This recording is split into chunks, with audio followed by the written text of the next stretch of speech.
tonight on the Black Channel. If you all remember, just last week I had a caller who called me up and he asked me, Jason, where do you see the Democrat Party going as far as internal conflicts? And I had mentioned to him that I saw the next big fight being the younger versus the older. And if you'll remember, he said, Jason, are you sure? Do you really think that's going to happen? And I said, oh, absolutely. That's what's going to occur. As a matter of fact, I see that shaping up in the near future, certainly between now and the next election cycle. That's what I said a week ago. Man, oh man. Let me go ahead and spin for you all some of the hits that have come just since my last program. You're going to start hearing some familiar words that have been in the news with people they've been speaking about among the Democrats now for the last week. Two familiar words, new and young. You're out there with AOC today. Do you see her as a future of the progressive? We have one of the untold stories Yeah. of what's going on in current American politics. Is that in the House of Representatives, you have dozens and dozens of strong, smart, disciplined, hardworking young people in the Progressive Caucus. And, you know, way back when I first came to the Congress and the House, I helped form the Progressive Caucus. We had 5 people at that time. Now they got close to 100. So you got a whole lot of good people. Alexandria is extraordinary. I am so impressed by her work in Congress and her she inspires young people all over the country. All these young people, we have a lot of young folk out there. Young people, have a lot of young people. Very glad to hear that. Oh, CNN talked to Jasmine Crockett. They talked to Jasmine Crockett, and let's hear what she had to say about the recent budget vote. A lot of folks have been real negative about Chuck Schumer about that. Let's hear what Jasmine Crockett had to say. Challenge Chuck Schumer in a Democratic primary. Progressives, by the way, we've heard that moderates have said this too, that they're ready to support her to challenge Chuck Schumer in a Democratic primary. Now they're talking about Alexandria Ocasio-Cortez, once again, a name that keeps coming up. She's just become basically a metaphor for young, new Democrats not being the old, fogey, elderly, cobweb-covered Democrat establishment. You're close with Congresswoman Alexandria Ocasio-Cortez of New York. Some of your fellow House Democrats say, and not just progressives, by the way, we've heard that moderates have said this too, that they're ready to support her to challenge Chuck Schumer in a Democratic primary. Would you get behind that? That's 4 years from now. If you were asking me at least in 2 years, then I would have an absolute answer. But I can tell you that there are a lot of people that are watching his leadership in this moment. This is the moment. We don't even know what elections will look like in 4 years, if we will have elections. And so I definitely think that younger, fresher leadership may be something that many of us, not just depending on what part of the spectrum you're on, but many Americans may be looking for, especially in the state of New York. Those words keep coming up there, by the way. Hey, let's see if we can grab another one here. Oh, look, Khanna was on CNN, and I wonder if we're going to hear any familiar words. Well, Dana, first of all, in America, leaders aren't supposed to hide from people. You're supposed to show up and take questions. And you're right, there is anger mostly at the cuts on Medicaid and veterans being fired, but there also is anger at Democrats. In fact, in one of the town halls, people were upset that we weren't doing enough to protect these cuts. And the main thing is that I'm going so that the representatives from these districts actually show up and take tough questions. That's the heartbeat of democracy. And I also hope that our leaders are going to fight harder next time that there is a budget showdown to make sure that they get some concessions and stop these cuts. Well, that's really her decision. I will say that there were a lot of people at the Democratic retreat who had encouraged her, and I was just in New York, and I was surprised how much. Now he's talking about Alexandria Ocasio-Cortez right now. They did a clip there, but he's talking about her. Support there. Surprised how much support there is for, are you one of those who for her, encourage but her? obviously she will. I haven't talked to her directly, but I think it's for her. But here's what I will say. The American people are fed up with the old guard. There needs to be a renewal. In Silicon Valley, when a company isn't doing well, you don't keep the same team. And I think there's going to be a new generation in this country. They want to see a more compelling economic message. My biggest problem and disagreement with Senator Schumer in the New York Times, he said, we did everything right. We just have a PR problem. No, we didn't do everything right. Oh, boy. So the words of the day are new, young, fresh, new, young, fresh. Boy, what a difference a week makes. I figure we get around to this maybe in a year, but I'm like, oh, they fast-tracked that. But I did let you know this was coming. Now, you got to understand how this breaks down. There's been a bunch of folks out there who've been on the outside looking in. Alexandria Ocasio-Cortez has been at the top of that list. Nancy Pelosi has been holding her back for years now. We have documented that. Nancy Pelosi so famously on 60 Minutes said that Alexandria Ocasio-Cortez isn't a leader. She's, quote, a leader of like 6 people. So they went in on her early. So Nancy Pelosi and Chuck Schumer and the old guard that's been sopping up the benefits now for decades and decades. The octogenarians have been trying to protect their fiefdom ever since. And the young cats and the new bloods and the young Turks trying to get a foothold into things. They are making their discontent known. They're making it known openly. And some of them are taking some open jabs. They're taking some open shots to let it know, hey, we taking your corners. They're taking some open shots to say, hey, we taking your corners. We're here to take your corners. We're here to run you off the block. Now, that's going to be a formidable task against someone like Chuck Schumer, because you got to understand, in politics, things run on money.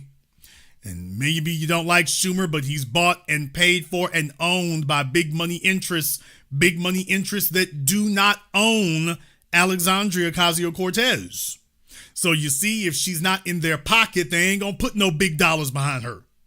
And even if Chuck Schumer somehow gets knocked off, they're going to get somebody else that they own, and they're going to put them big dollars behind them.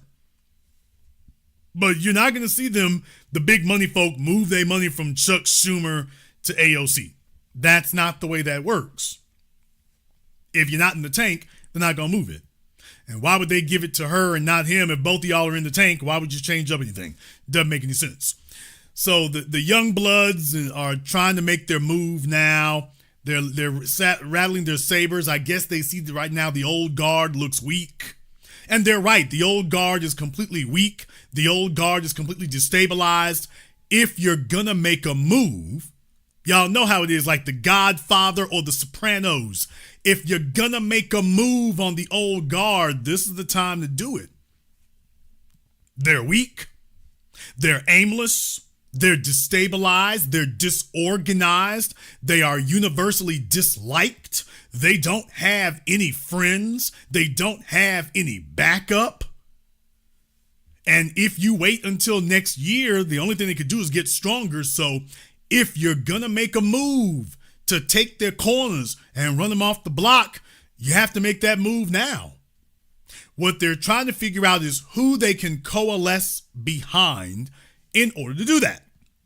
They're trying to figure out who they can coalesce behind in order to do that. And right now, it looks like Alexandria Ocasio-Cortez's name is coming up alive. This is a CNN poll. Let me go ahead and blow this up for you all here. This was a CNN poll. A lot of folks have been talking about this since last week. And you can see here what the poll shows you. Now, I'm not showing you all the names, but you're just seeing everything here at the top that is most important. It says, thinking about Democratic leaders today, which one person best reflects the core values of the Democratic Party? And folks, CNN's poll shows that at the top of the list, taking 10% of the votes from the people who responded, is Alexandria Ocasio-Cortez. She gets 10%. Below her is Kamala Harris with 9%. Below Kamala Harris is Bernie Sanders with 8%. Below Bernie Sanders is Hakeem Jeffries with 6%. Below Hakeem Jeffries is Barack Obama. What? With 4%. Jasmine Crockett is at 4%, so she's tied with Barack Obama. Below Jasmine Crockett is Gavin Newsom. Damn! Well, so in case you all were wondering how the numbers break down and whatnot, let me take a few moments here to give us a bit of a retrospective so that you have an accurate analysis of what's going on here. Do you understand that Barack Obama is way behind everybody else on here? He's below Kamala Harris, below Hakeem Jeffries, neck and neck with Jasmine Crockett. As far as who best epitomizes the party, he's below Alexandria Cortez, below Hakeem Jeffries, neck and neck with Jasmine Crockett. Oh, how the mighty have fallen. I'm giving you this brief retrospective to remind you that last year when I said that the Barack Obama's political power was dead and gone, I said that if Kamala Harris lost that election, she would not be the only one who loses because Barack Obama went 10 toes down. Y'all got to get out there and vote for Kamala for me. You got to uphold my legacy. You got to stand up for me. Your legacy is trash, dude. Your legacy is dead and buried and trashed. I called it last year, and I'm reminding you all, it matters where you get your information. It matters where you get your analysis. If somebody is not willing to come back on a frequent basis and revisit the things they told you and said, then you're not talking to an accurate source. Get on over there with Rolling the Bowling Ball Martin so you can be wrong week after week. A rolling log of being wrong. A rolling reel of errors week after week, and keep screwing it up. But if you want accurate analysis, that you come back and fact check it and come back and check your numbers and see if it's correct, well, this is what you end up with here. So I just wanted to remind you all that what I said last year, is it panning out exactly the way I told you it would? Barack Obama's political legacy is dead, gone, and buried, and it's not Jason Black saying it.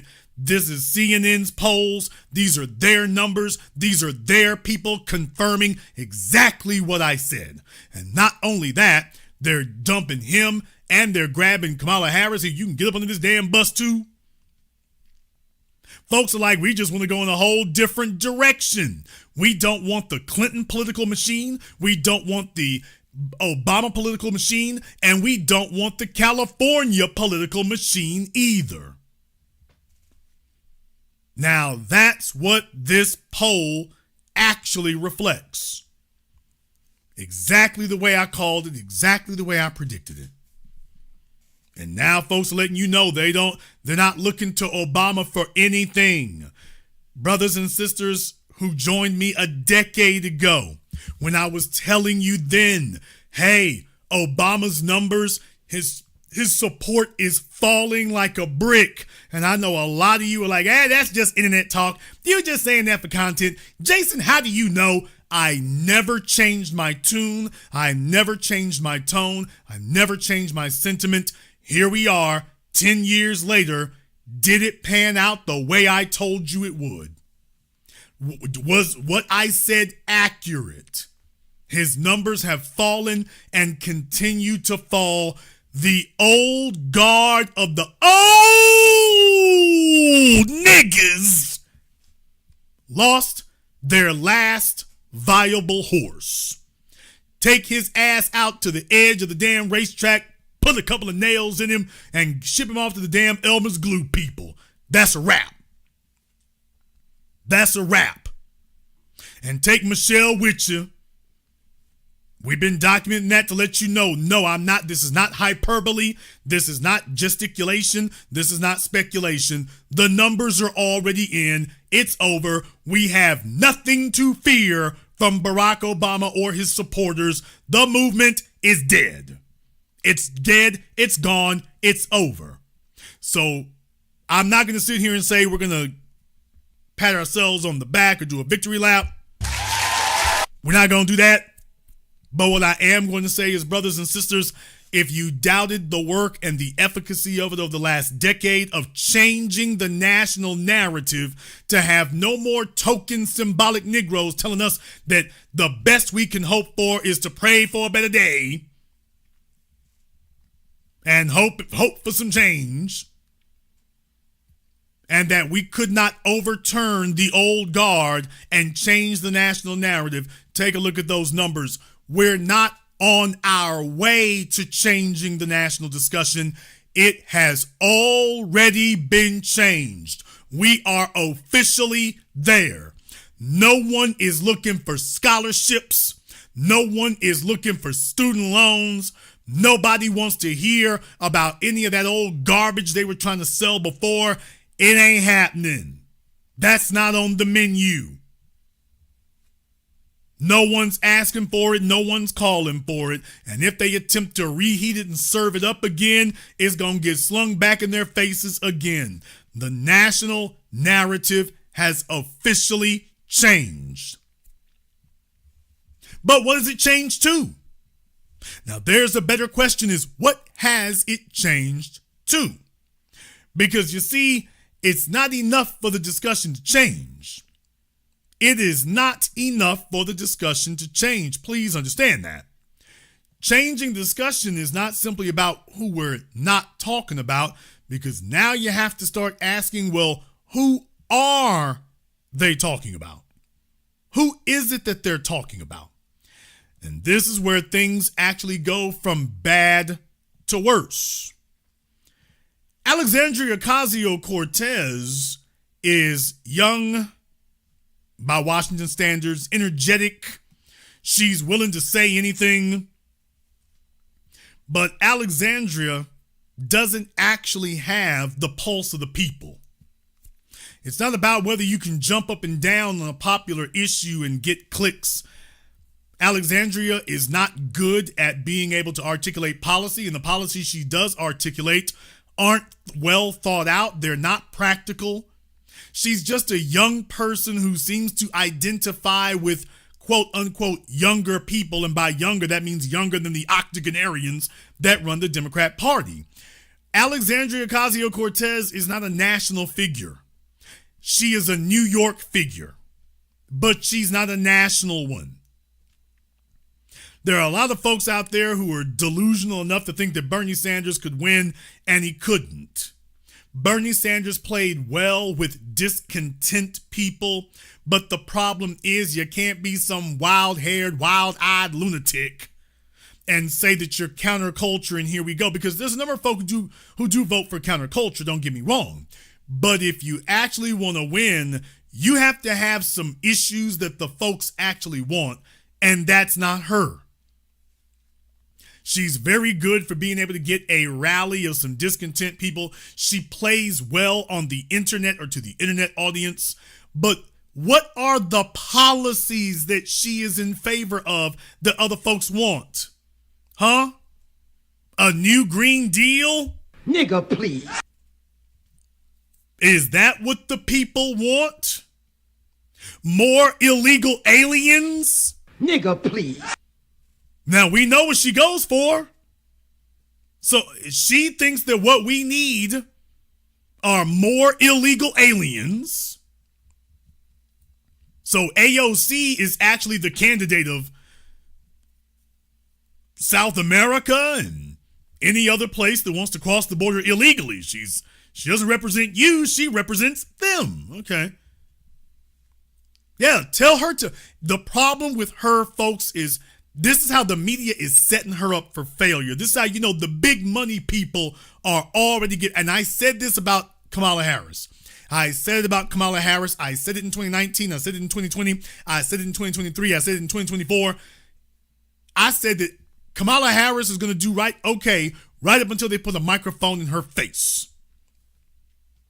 As soon as they put a mic in her face and tell her, I spit the lyrics straight from the dome, that's when she's going to crash and burn. Alexandria is good for being counter-programming to Trump's crazy.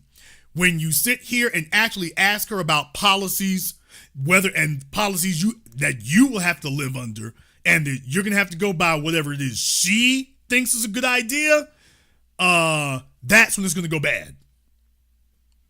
And they're setting her up right now by putting all this attention on her, knowing that the moment she opens her mouth, she is on the wrong side of every damn issue, including flat tires. And they know this. They know this. That's why they're hyping her up, because they're getting ready to knock her off so that they can weaken her for whoever it is that they want to hype up to replace her. That's why they're hyping her up now, so that they can get your hopes up, and then they're going to do an interview with her, and they're going to Sarah Palin her, or they're going to Kamala Harris her, or whatever. That's what they're going to do. Mark my words. Now, there may be some of them who want Gavin Newsom to be the anointed. The problem is that Gavin's got too damn much against him. He would be a damn long shot. They talked to Governor Tim Walz of Minnesota. There's a name you don't need to hear anymore. And he was asked who the leader of the Democratic Party is. And he said, right now, there is no leader. The people are the leader. What? Man, if you don't sit the hell down. Everybody and their mama is conceding that there's a leaderless party. Do you realize that the Republicans have not been a leaderless party now for a decade? Do y'all understand that? The Republican Party has had Unitarian leadership now for the last decade.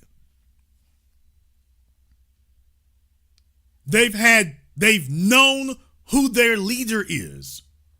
They've known who's calling the shots. They've known who's in charge. They've known who they answer to. They've known who sets the agenda now for the last 10 years.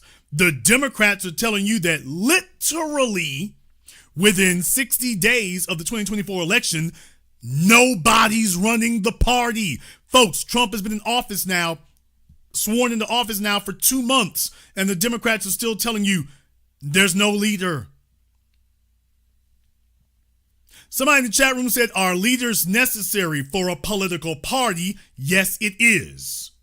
Yes, it is. You can't coalesce an agenda if you've got 500 people and 500 different agendas.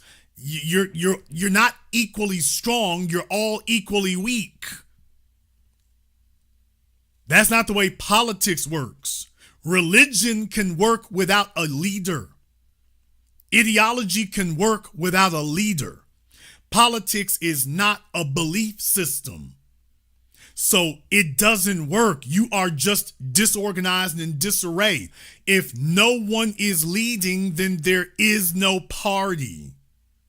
You have to have somebody that folks can focus on, someone who sets the tone, someone who sets the agenda, someone who can grab the malcontents and the insurrectionists among your group and shake them out. See, here's the real issue right here, where we've had it bad in black society is when you get together and instead of there being a cohesive vision, you sit up here and say, okay, now everybody weigh in and what everybody says goes, and that doesn't work. And the reason it doesn't work is because without exception, you will always have some contrary bastard who's either gonna say something different because they don't really belong here. They're just pretending like they do, or they're being contrary for the damn sake of being contrary.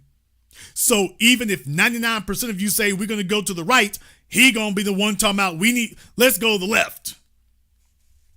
And if you don't have a leader who can unify everyone else into shutting that dude down so that he stops causing disruption and dissension and confusion.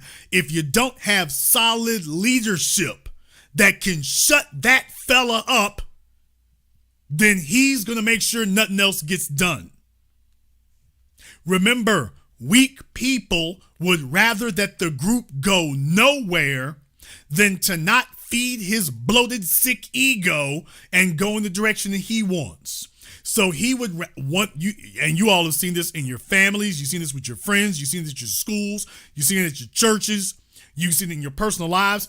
All of us know somebody who, if we had a group of people, this nigga would rather all of us go nowhere and he have his way than for all of us to go somewhere and he doesn't get his way. We all know somebody like that. Hell, we all know a few somebodies like that. They're okay with the whole group getting nothing, going nowhere, having nothing, just so his conceited ego can be inflated. He would rather we all go nowhere if he don't get his way. If we're not going to do it his way, then we can't do it anyway at all. You have to have unified leadership that shuts that fella down, because invariably there will always be at least one like him. For those of you who have been managers at a job, you've been supervisors at a job, you've been team leads at a job, you know what that's like. You got 10 people. There's a bunch of y'all who knows, that's hell, because there's always going to be at least one gonna be contrary no matter what. We got the same job to do every day, and there's always that one. You're in charge of 5 or 10 people. There's always gonna be one, no matter how small the task, no matter how small the ask is. They're gonna be difficult and cause trouble no matter what. Well, that's why you're the manager. That's why you're the supervisor. That's why you're the team lead. Your job is to make sure that the group doesn't suffer when you inevitably come across the person who wants to hold everybody else up. Because they didn't come to make progress. They just came to make trouble. And your job is to stop them, up to and including removing them from the team. Remove them from the job. Remove them from the building. As leader, your job is to keep the machine moving and progressing and working well. You might have to remove some folk. You can't do that without a leader.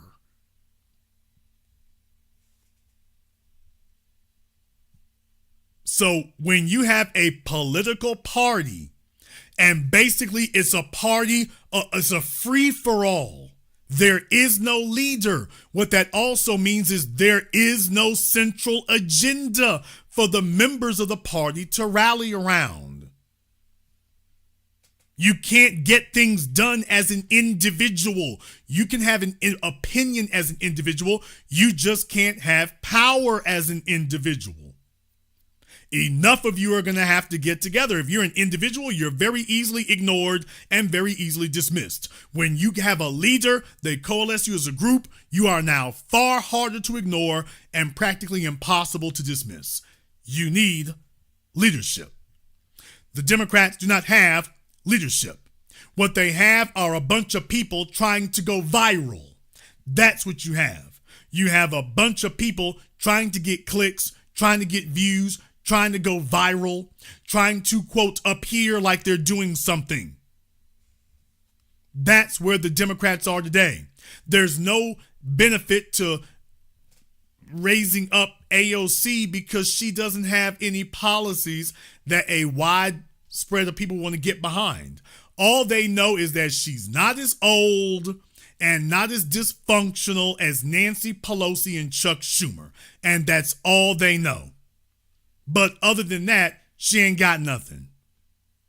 She doesn't have anything. So what she has going for her is that she's, quote, anti-establishment. That's what she's got going for her. I'm against the establishment. Well, that's great. That's fine. That's wonderful. But if you're asking us to choose you over the establishment, you're going to have to tell us exactly what it is you're going to do or be that the establishment isn't. And AOC doesn't actually promote any values or any agenda in any significant quantity that would overcome that deficit. So hyping her up and inflating her and telling folks about her, that's not going to have the benefit that they're thinking it will.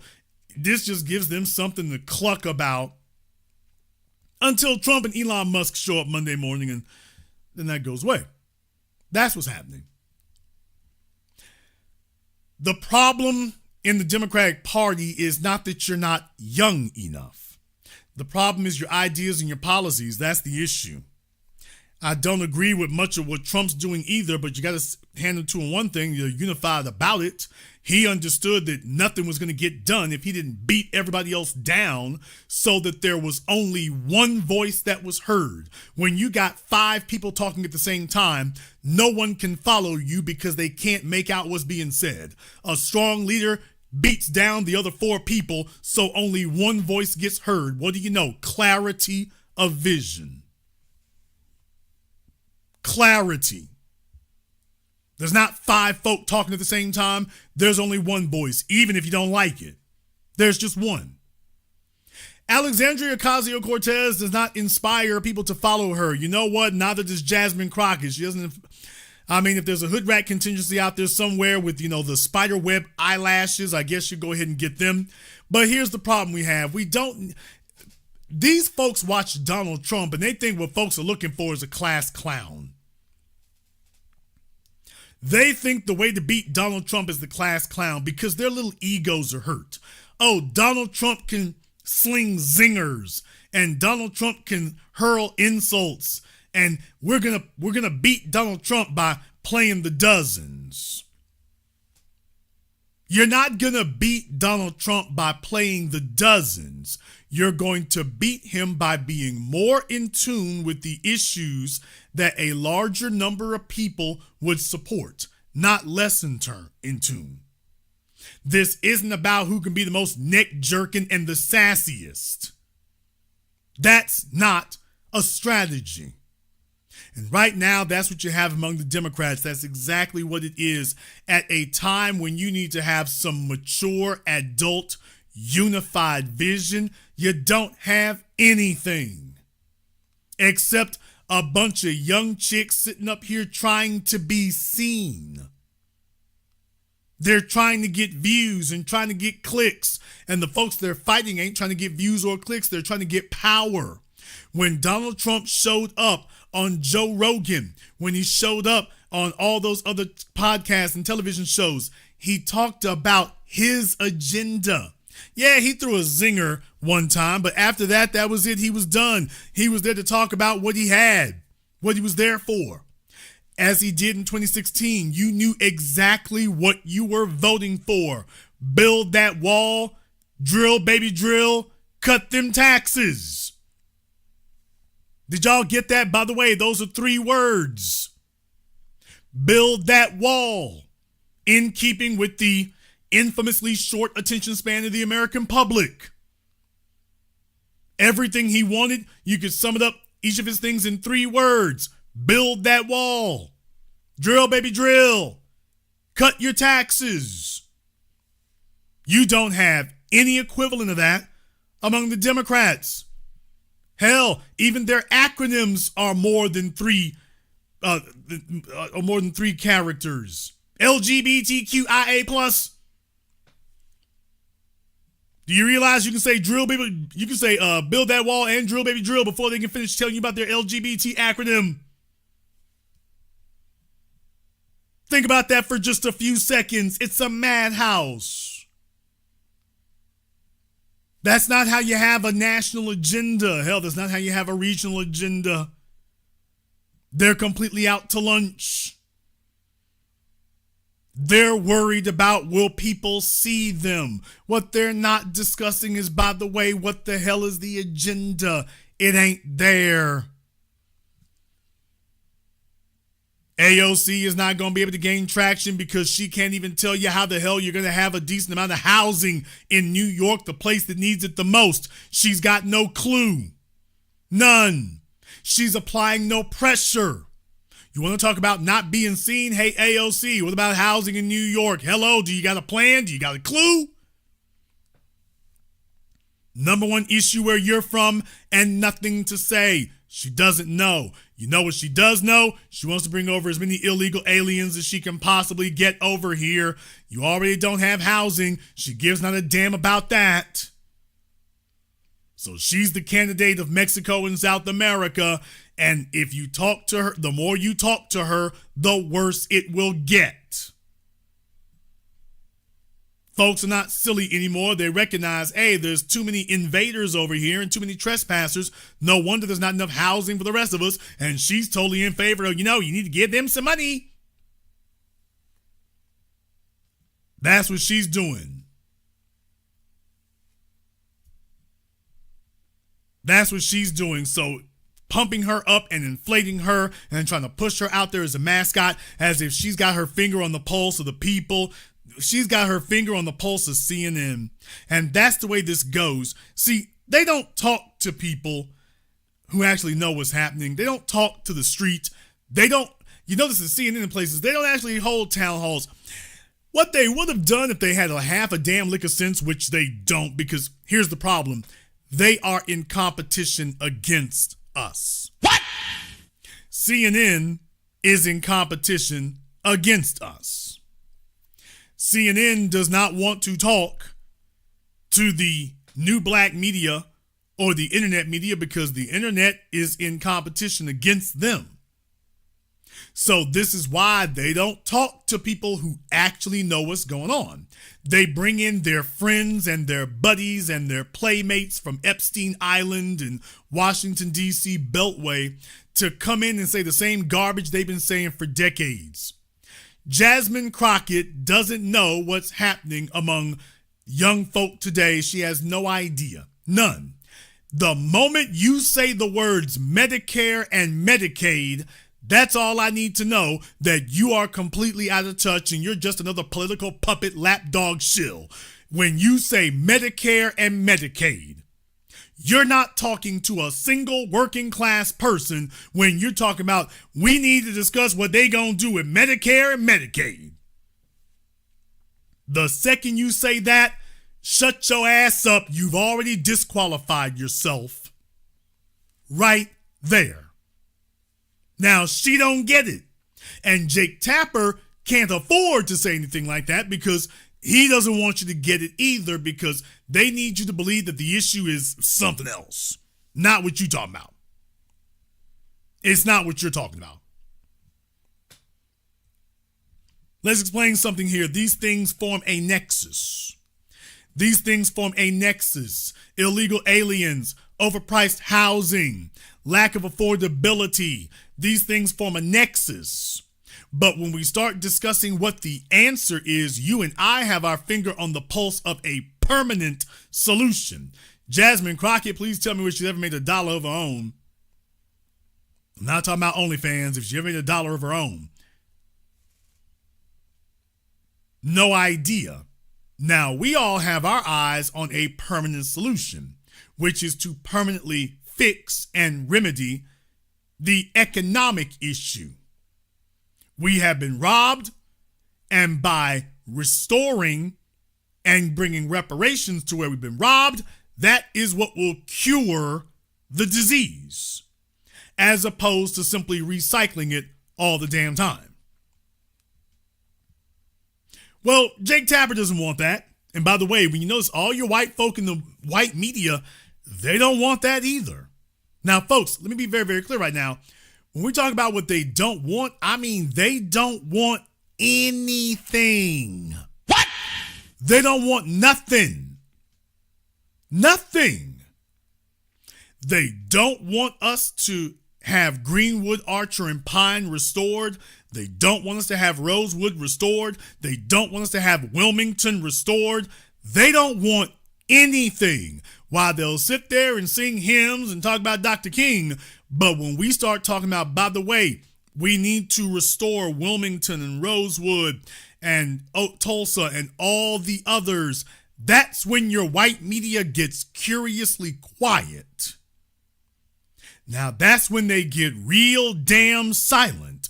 Where are your documentaries? Where are your news pieces? Where are your specials to examine these things? Where are they? Notice they all get damn quiet. They don't even want there to be a discussion. Now, you had black folk lined up in California to the point that it destroyed Gavin Newsom's pretend political career out there. Did you notice that Jake Tapper and the rest of them didn't say a word about that? Now, I called it that night. You'll all remember, I said to you, if you're waiting on the white corporate media to tell you when the needle has moved and when the national agenda is shifted, you're never going to get it. I called it that night with the reparations vote in California. I called it and said, Gavin Newsom's political career is dead tonight. I called it right then. These folk have been trying to tell you that that's not it. Well, the wildfires is what done it. And I showed you all, did y'all notice how quiet he got right after that damn vote? He understood this was the bellwether moment for you. This was the defining moment for your governorship. I called it then. Now they're trying to tell you, oh, Gavin ain't doing so well. That he hasn't been doing well since I told you he wasn't. His entire political future hung in the balance. If he did what he was supposed to do on reparations, it's a game changer. It transforms everything. By the way, he also would have set himself up as the anti-Trump. He would have had the black vote firmly behind him, and it would have been difficult, if not impossible, for Donald Trump to suck any of the oxygen out of the room. Instead, what he did was be Trump light, and as we've seen in recent weeks, he's shown you that that's exactly where he was, and by the way, that has failed horrifically. By the way, Gavin, you need to get your ass off my damn program where I was talking about you. You can be as salty as you damn well want to be. I'm not going to harp on this too long, but yeah, they left the damn claim on it there, so I'm still working on that with YouTube. So, yeah, you can not like it, Gavin, but it doesn't change anything. We're still right here. We're still on your ass, and you're still having trouble. And even a couple of weeks after you've done that interview with Charlie Kirk, that hurt you more than anything. You didn't do yourself any good, and you did yourself a great big heap of harm. Exactly the way I said. You are not going to convince anyone that you're a reasonable, middle-of-the-road moderate. That was your undoing. You thought you were going to pivot.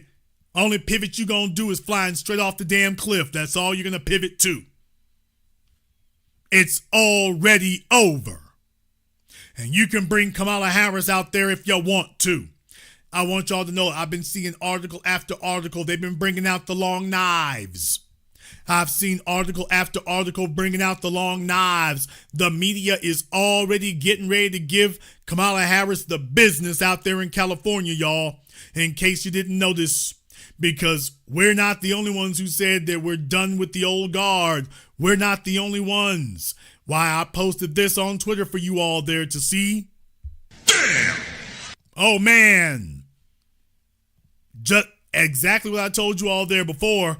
Jason, do you think we've seen last of Joe Biden? I said we've seen the last of him, but he's going to try something because he needed to win re-election. And if you lost it, he's going to be trying to be behind the scenes to see if he can get themselves back up in there because ain't nobody throwing no cash his way. In case you all didn't know, that article that you are reading there is from NBC News, and your Humpty eyes do not deceive you. The Bidens want back in. What? Nigga, please. With the Democratic Party struggling to find a new direction, former President Joe Biden and former First Lady Jill Biden have offered to jump in and help with fundraising and rebuilding. You heard that right.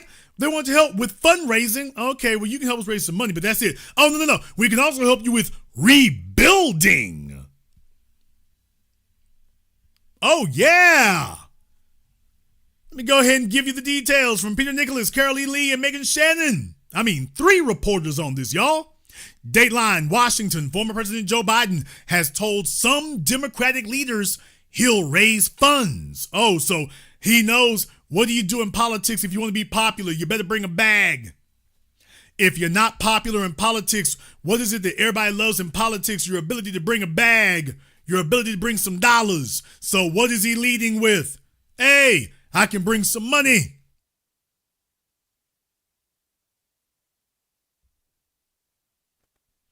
Former President Joe Biden has told some Democratic leaders he'll raise funds, campaign, and do anything else necessary for Democrats to recover lost ground as the Trump administration rolls back programs the party helped design, according to people close to him. Biden privately met last month with the new Democratic National Committee chairman, Ken Martin, and offered to help as the party struggles to regain its viability amid polling that shows its popularity has been sinking, the people said. So far, Biden's overture seems to have fallen flat. Damn! Democrats find themselves adrift, casting about for a compelling messenger. Whoever that is, it's not Biden, many party activists and donors contend. He's tethered to the 2024 defeat and, at 82 years old, is a symbol more of the party's past than its future, they argue. Quote, "Who's going to want Joe Biden back in the game?" said a major Biden supporter, speaking on condition of anonymity to talk candidly about him. A spokesperson for the DNC didn't provide a comment or make Martin available for an interview. A new NBC News poll shows that the Democrats' party's popularity has dropped to a record low. Only 27% of registered voters said they held positive views of the party, the lowest figure in the network's polling dating to 1990. Asked about the prospect of Biden re-entering the political sphere, President Donald Trump told reporters in the Oval Office Friday, quote, "I hope so." Former First Lady Jill Biden is also prepared to campaign and raise money for fellow Democrats as she and her husband settle into life back home in Delaware, a person close to her said. Quote, "She recognizes that serving in the capacities that she served is an honor, and it comes with responsibilities to the party." Who says, what responsibilities does Jill Biden have to the damn party, y'all? Who is sitting up saying, hey, Jill Biden didn't call me today so she can take care of this business? Both Bidens are carving out post-presidential lives aside from the partisan political work they volunteered to take on. Each plans to write a book. Folks, please tell me, what the hell book is Joe Biden going to write? Can he write a straight sentence? Can he decipher what the hell he going to write? Please tell me, how does Joe Biden write a book today? I'm asking for a friend. Unless it's Mary Had a Little Lamb. I don't think he can get the ABC straight. How the hell is Joe Biden going to write a book? What book is he going to write? A coloring book? What book is Joe Biden going to write? How is he going to write it? Is he going to start from the front or from the back? As Biden develops a theme for his memoir, I got a theme for it, sir. Fogged out. He has been consulting former senior administration officials. He has been consulting them. Y'all, wasn't he the one who they talked about? We don't know who making decisions in the White House. He has been consulting former senior administration officials, including Secretary of State Antony Blinken, National Security Advisor Jake Sullivan, and senior White House advisors Mike Donilon and Steve Ricchetti. He's been splitting his time between Delaware and Washington for meetings in office space supplied by the federal government. As was his habit as a U.S. Senator, he often commutes via Amtrak. Well, he damn sure ain't driving. The one-time first couple were shocked when Trump abruptly announced this week that he was ending Secret Service protection for their 2 adult children, Hunter and Ashley. the person close to Jill Biden said. They got no warning, another person familiar with the matter said. Their first question was whether their 2 children would be safe. Notice the American people ain't asking that. The Bidens have been out of office for only 2 months. After Trump's first term ended in 2021, then President Biden extended protection for Trump's adult children for 6 months. Oh, ain't that interesting? Okay. Though Biden is willing to help, Democrats aren't unanimous in wanting them to. Some party activists believe Biden is an admired figure who remains a draw inside a grateful party. Nigga, please. Who in the hell thought that? Somebody is still out there hanging on, seeing if they can get shake down a few dollars off of Biden.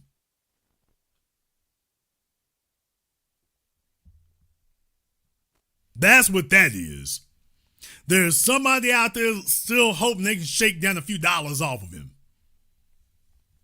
Jane Kleeb, there's a name, a vice chair of the DNC, said in an interview, quote, "If you were to call any state party chair and ask them if they wanted Joe Biden to be a keynote speaker for their annual dinner, the answer would be yes. He is beloved by the party and beloved by the voters." People, this is denial. Lie. People, just understand these are the people giving advice, telling you what the temperature of the room is, telling you what your prospects are, telling you who the stars are, telling you who's leading things, telling you who's popular, telling you who's a draw. And just like what Nancy Pelosi said, these folks were the same ones telling Joe Biden that he was winning the election back in July of last year. You want to know who it was who was telling Joe Biden that he was winning? Here you go. These glad-handing suck-ups and yes-men looking to shake down a few shekels off of somebody, sitting up here telling you, oh, you're doing great. Don't forget to pay me my consulting fee. You're doing a great job, Joe. Don't forget to pay that invoice for my consulting fee. Others argue, others, you mean the rest of the world, don't you, NBC News? When you say others, you mean the rest of the world, don't you? Others argue that reminding voters of a 2024 campaign that went sour isn't the best strategy for a party that is grasping for a message and searching for new, younger leaders. A CNN poll this month asked Democrats and Democratic-leaning independents which leader best reflects the party's core values. Only 1% chose Biden. That's that poll that I showed you all here earlier. By the way, when you take a look at that poll, did you notice something there? Now, Biden is all the way down here, about third from the bottom on your screens. He's all the way down there. You notice that only about the top 10 got more than 2%. The top 10, only the top 10 got more than 2%. Literally everybody else only got 1%. Cory Booker, Josh Shapiro, Elizabeth Warren, Joe Biden, Adam Schiff, Jamie Raskin, Tim Walz. You're talking about having Tim Walz run for president. Have you taken a look at the damn numbers? Have you taken any look at the numbers before you say that? Oh, we don't believe in polls. Okay. Famous last words. They go on to say, what's more, the wounds of 2024 are still fresh and will remain so, with many Democrats aggrieved over Biden's decision to run again and remain in the race until just a few months before the election, leaving Vice President Kamala Harris little time to organize a campaign of her own. Lie. Lie. Kamala Harris could have had 5 years. Kamala Harris is, remember, you all can't lie about Kamala Harris. When Kamala Harris announced that when Joe Biden passed it to her and she said she was going to run, remember, Kamala Harris skyrocketed to the top of the polls. People were saying that Trump was already in trouble and that the election was already over, and that anybody but Biden, all you needed was somebody with a pulse who could read and could fog a mirror properly. They can't lie about this. In July 2024, when Joe Biden dropped out, Kamala Harris shot to the top of the polls. And that's why I told everybody it was essential that happened. Go back and go play my programs from July 2024 on through the election. I said it is essential that Kamala Harris actually be good in the polls, because if she doesn't get any good numbers, people are going to say, well, the problem isn't the Democratic Party. The problem is she wasn't given enough time. But you can't tell that lie, because she was way ahead of Trump in the polls right after she announced she was going to take over from Biden. And she was ahead of Trump for the better part of a month, until people started realizing, by the way, she ain't doing no interviews. She's not talking. Meg Thee Stallion has addressed more people than Kamala Harris had. So you can't lie and say that she didn't have enough time. You can't lie and say that. People gave her the benefit of the doubt in July of 2024. The poll numbers showed it. She had the lead and she blew it.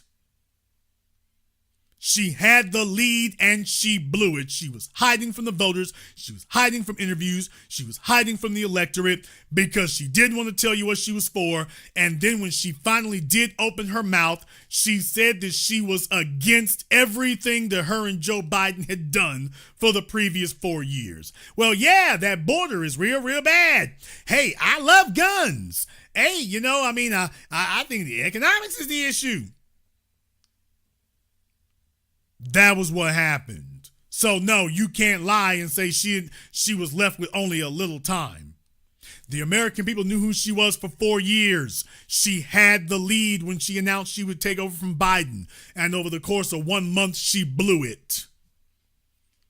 And I told you all then it was essential that she actually get the lead and that it be very clear that she can win, because if it isn't, they're going to claim that there's nothing wrong with the party and she never had a chance to win. And I told everybody then it's going to be essential she get that. Once she got it, I told y'all, now that she's in the lead, you cannot claim that she doesn't have a fair chance to win. Yes, she does. Yes, she does. For all the slow bus kids, she was in the lead in July of 2024, right up until folks, A, started noticing she was hiding, and B, when she opened her mouth to talk. When she finally started talking in September, she reminded, exactly what I predicted, she reminded everyone why they didn't like her, why they don't trust her. She was in the lead right up until she started talking, which is exactly what I reminded you about tonight with AOC. She'll be popular too, right up until they shove a microphone in her face and let her start talking. Then she's going to remind you why you don't like her. And then folks start saying, yeah, let me at least vote for the devil I know, because this chick over here don't know nothing. The article goes on to say Alan Kessler, a longtime Democratic fundraiser from Philadelphia, said in an interview, quote, there are plenty of people in the Democratic Party who were obviously very frustrated with how things played out last year, but there are plenty of people who still love Joe Biden. What? Folks, Donald Trump and Elon Musk will pay you. They will pay you. They will single-handedly fund Joe Biden running for re-election. If you think that the American people want Joe Biden, there's not a single person who would doubt that if you could guarantee it, if you could guarantee that Joe Biden will run again, Elon Musk and all his Silicon Valley billionaire buddies will pay him to do it. They will fund his campaign so long as no other Democrat is allowed to run against him. They'll pay for him to be the only one who runs. they'll pay for that. They'll pay for it.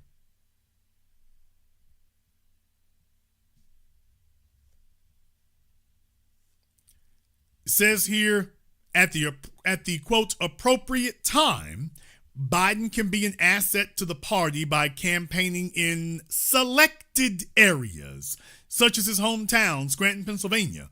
But now isn't it, Kessler added. Quote, it's time to move on with new leadership. Damn! Oh, exactly what I told you. It's time to move on with new leadership. Well, that should sound familiar. Yeah, they told you how great he's doing right before they said, by the way, we need to move on with new leadership. Biden has no pangs of regret. If he doesn't have any pangs of regret, why are they trying to get back in? Why are they trying to get back in? Joe Biden is the gift that keeps on giving. The man doesn't have a chance. The Democrats don't have a clue. The very fact that Joe Biden thinks he can rear his head shows you just how completely devoid of any viable leadership the party currently is.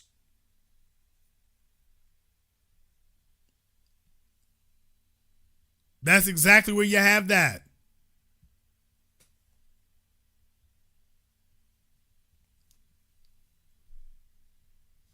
So the young folk in the Democrat Party, can they beat the old guard?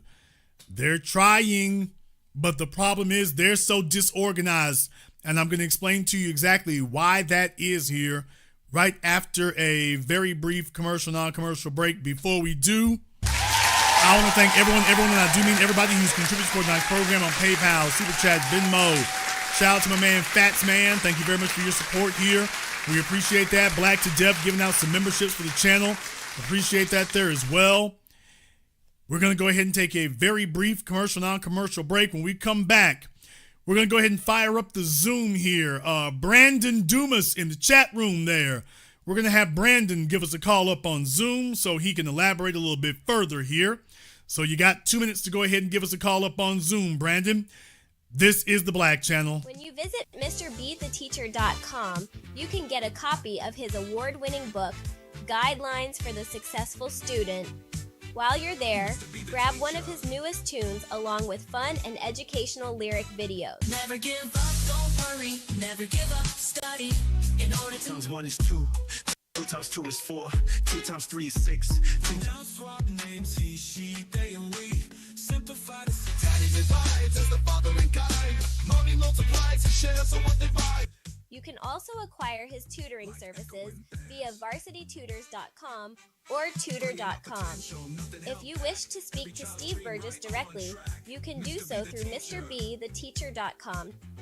The Honey Badger and the Mongoose is a children's story for the family of how a honey badger and mongoose fight an evil alliance of venomous cobra snakes and hyenas that overhauls the balance of the savannah. The Big Five.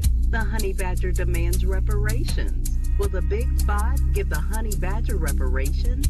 Can the evil alliance of cobras and hyenas be stopped? The best new price for the hard and soft cover is at www.thehoneyBadgerandthemongoose.com. You can also find this book at Amazon, Audible, and Kindle.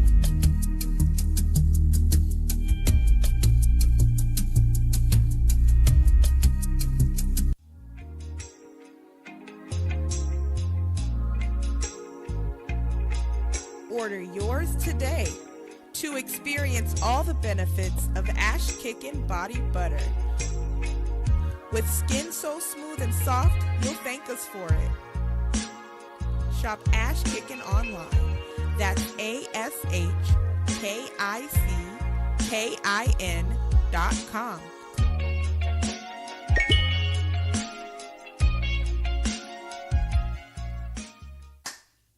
Hi, this is Brenda Starr, creator of Poetry with a Purpose and author of the book Pressed But Not Crushed. Press But Not Crush is an anthology of political poems that address current and historical issues in American descendants of slave population and African American population.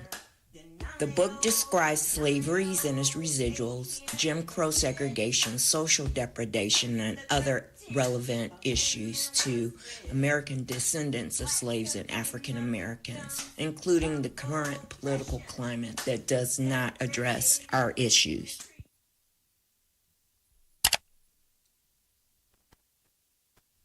This is the Black Channel. I am your host, your brother, your humble servant, the Black Authority. Very glad to be with you all here this evening. And we have the link for the Zoom available in the chat room here now. We are discussing here tonight about the young Democratic Party is trying to flex its muscles. At least they think they are there. They think they got the wind at their backs to a degree, but it's not going to go very well. For a number of different reasons, it's not going to go very well here. We're going to go ahead and get over here on Zoom. I think we have Brandon here on Zoom. Brandon, make sure you have your camera and your microphone turned on, because you will be live here on the Black Channel. So, Brandon, let's make sure we're ready for that there. Okay, Brandon, what is on your mind, sir? My brother. I'm just trying to figure out what Brandon said that was misconstrued. Okay, are you Brandon Dumis? Yes, sir. Yes, I am. Okay, sir. I'm not understanding here either. You said something about the polls, sir. Okay, what? I was talking about the polls dealing with AOC and all those. They're not going to go nowhere, and this is why I say okay, the polls. Sir. No, that's not what we said about sir. When I brought up Kamala Harris, sir. Okay. Well, if you're not gonna stand by what you you're not gonna stand. If you're not gonna stand by what you said, it's not good to say it. No, I was standing by what I said. So what did you stay by Kamala Harris so I could make sure? Because again, brother, you made plenty of statements. And it's a whole podcast. So what did I made a statement about Kamala Harris that was so drastic? You said, quote, she never had a lead. It was manufactured. If that's the case, why she flopped like a fish on the beach? Okay, I'm glad you state that, my brother. Yes, exactly. They never remember. Kamala Harris never stood a chance. This is my opinion. Okay, this is my opinion brother, it doesn't matter whether you think she ever had a chance or not. That doesn't change the fact that when Joe Biden dropped out, she shot to the top of all the polls across the board among Democrats, independents, moderates, everything except Republicans. That doesn't. She still lost. So what does that mean? What that means is that she. So it's manufactured. Okay, Brandon, calm down. What it means is that she blew the lead, sir. That doesn't mean she never had it. Yes, she did have it. You don't have to like it. You don't have to agree with it. But she had it. And then she blew it. Now, how did she blew it, my brother? How did she blew something that she never had? And this is the reason why I just showed you she had it. Okay. So she had to vote. Hold on. She had to vote because of what CNN polls say, or what Fox polls say, or what ABC polls say. Now, if those polls were still correct, why did FBA shut her down and she lost? What happened to the white man 13 points about how to win an election? Okay. And they still lost the election off the 13 points. Okay, let's go back and take a look at 2020. Donald Trump lost 2020. Why? Because Donald Trump was acting like Donald Trump. Kamala Harris. Because he had a pandemic. If it wasn't for the pandemic, Donald Trump would have won. Easy. Landslide. It was Donald Trump's numbers were down before the 2019 pandemic, sir. Okay, absolutely. We're not talking about the numbers being down. Okay, Joe Biden. No, he was already losing by the with Donald Trump. Donald Trump was already losing by 2019 before the pandemic kicked off, sir. I know. I was here broadcasting about it. I'm not guessing. I was here broadcasting about it. Okay, my brother. So I'm just asking this, my brother. Do you truly believe Donald Trump would have lost the election if it wasn't for, because I said the pandemic, but I'm going to put another aspect on it too. Do you believe Donald Trump would have lost the election if it was for the pandemic and George Floyd? Would Donald Trump lost that election? The George Floyd situation absolutely exacerbated the thing to a point of no return. All those things were headwinds against him. But here's the real thing. He didn't do himself any favors. He was already very unpopular before then. The antics that got him elected and being anti-establishment to Hillary Clinton, the shine wore off by the time you got to 2018. Once we're going into 2019, folks are having buyer's remorse. By the time the pandemic kicks off, there really wasn't anything he could do to turn it around because he had 3 years of folks seeing what he was about. So it wasn't 2019, George Floyd, or a pandemic as a singular event that did it. It was everything before then, and then those were the nails in the coffin.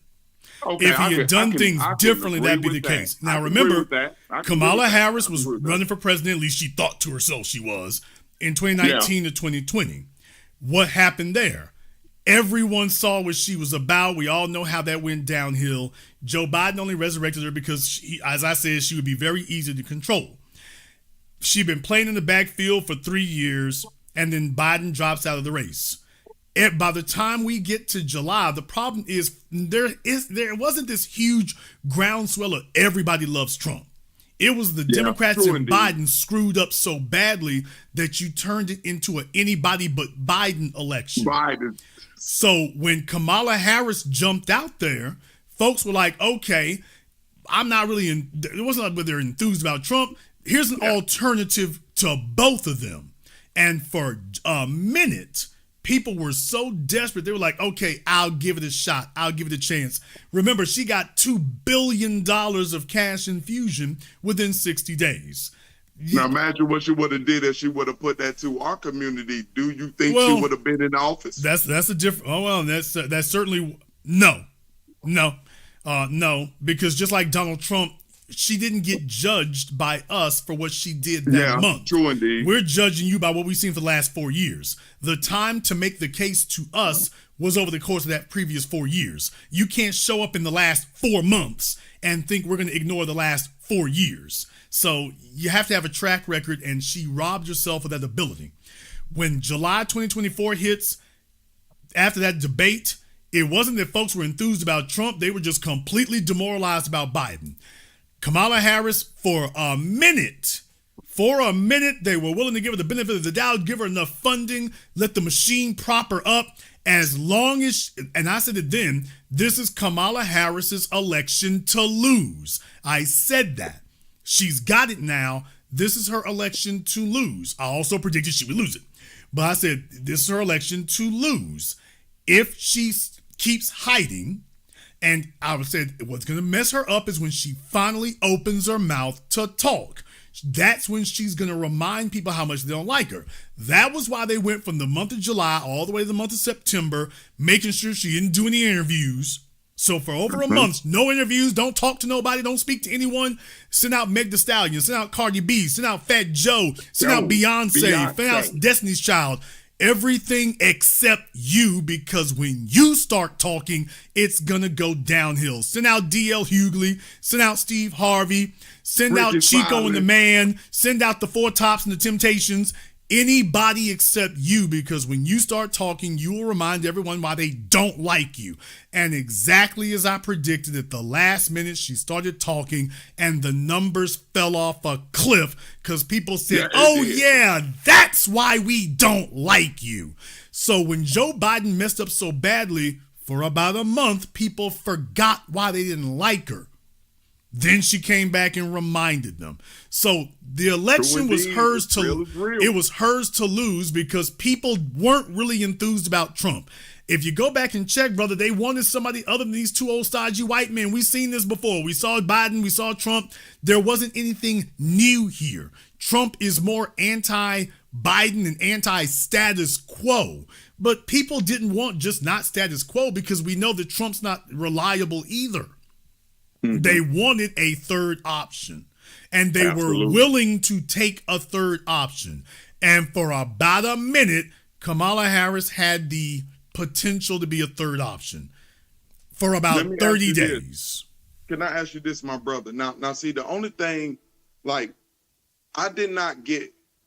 Okay, put it this way. I know the political game to me is personally like a chessboard. You got to sit here, you got to put different moves in, and certain things that you might want to do on the chessboard, you can't do it because you got to do different things.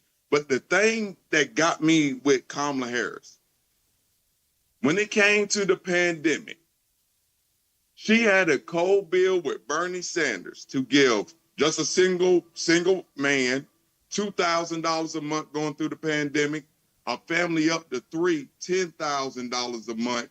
And this is what a cold bill with Bernie Sanders. Soon as she got in office, we ain't heard nothing about that bill. And we were still going through the pandemic. So why would they even want to mess with this broad after that? Well, I mean, the thing was the government was throwing so much money around, it doesn't matter if you want to pile on. So Kamala Harris and Bernie Sanders or anybody else, you just get lost in this fire hose of money going around. So you can't get any type of special credit for doing that.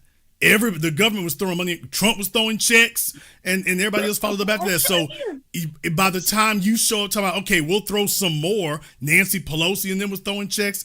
So it's not like that was something special, brother. By the time they show up, that wasn't any special event. Yeah, but only thing I'm saying is, yes, you was absolutely right, my brother, correctly, sir. But only thing I'm saying is with Kamala Harris, with the Bernie Sanders, y'all know they got the PPE loans to get this money and do this. And this could have done something to absolutely benefit every single American. I don't care.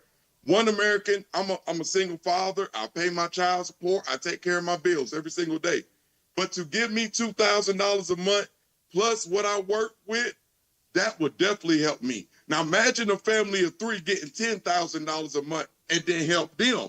Soon as she got in office with Biden, then all that went away. Yeah, so I mean, because that would be unfeasible. I mean, that right there, that's... How was it unfeasible when we giving it to Ukraine?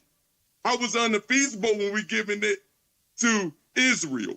How was it unfeasible when we giving it to all these other countries getting all these billions? How is it unfeasible to us to get $2,000, $10,000 a month? If you're going to give that to every American, that kind of goes outside of those parameters. So there's the issue with that.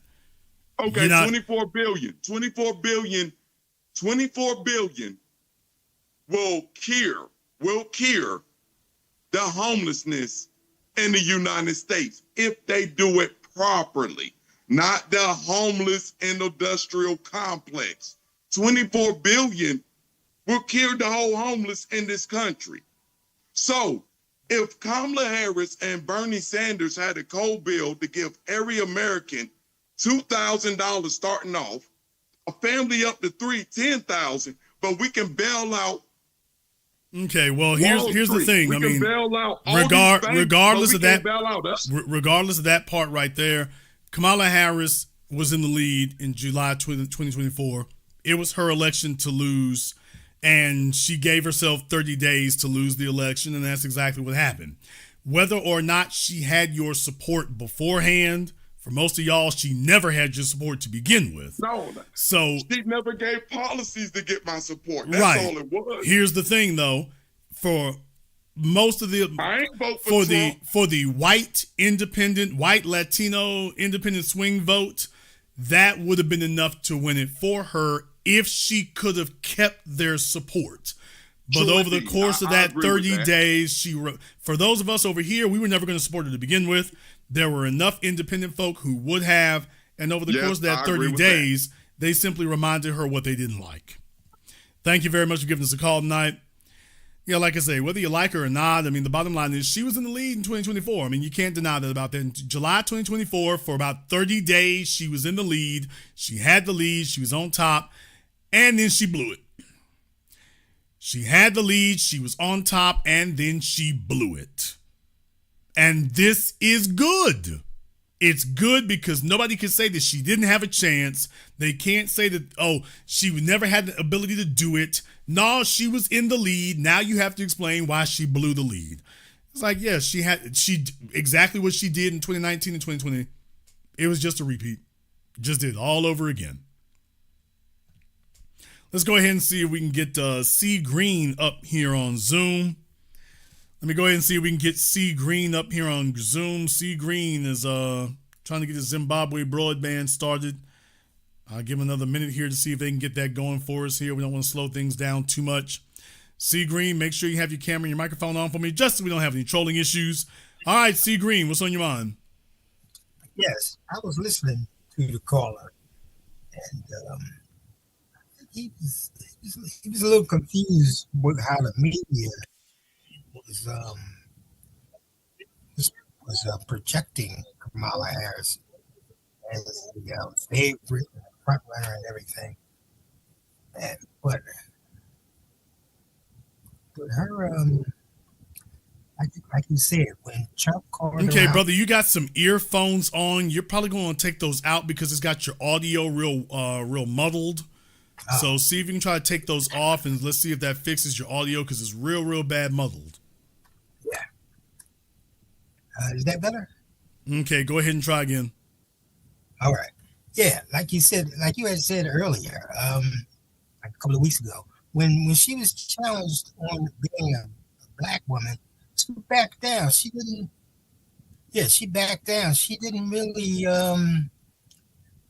backed herself up, and that right there, which made her lose a lot of support within the black community, the FBA community, and those things that she was doing and wasn't doing, like saying she wasn't going to give black folks anything, no reparations and nothing like that. Those are the things that sabotage for the campaign. Yeah, I mean, look, when you have deficits like that, you can't ignore those. You're going to have to go back and shore those up. And D.L. Hughley cannot be your spokesperson. You know, the bad thing for her was that those were negatives. She should have done what a smart politician does and use that as an event to bring attention to herself to address that. Instead, she tried to run from it. Here's the issue for her, though. The issue is that it was already too late by then, because you can come out and say anything you want to. We all know you're just saying that to get elected. It would have had gravity and credibility if you had been saying it for the previous 4 years. Instead, you said it in the last 4 months. So in reality, by the time she gets to August and September of 2024, brother, it's impossible to get us on board, because all we know is we don't believe you now. You're not going to overturn 4 years of bad blood in 4 months. Thank you very much for giving us a call tonight. You're not going to overturn 4 years of bad blood in 4 months. It's not going to happen. It's not going to happen. That's not realistic. When you have the opportunity to talk to us and you have the opportunity to address us, don't squander it.